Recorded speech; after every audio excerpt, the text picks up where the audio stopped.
diinni Boorana Gujii jechuu barbaada isin immoo Oromoo jechuu akka dandeessan dhaamsa koo dabarsuu barbaada.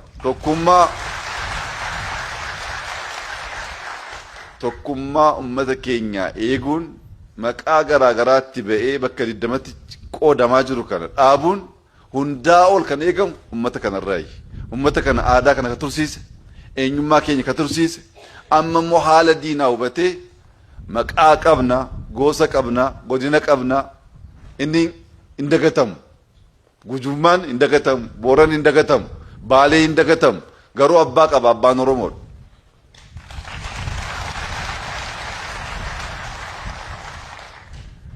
Kun akka hin dagatamneef amaanaa jechaa ummata Booranaa, ummata Gujii, ummata Baalee, ummata Arsii,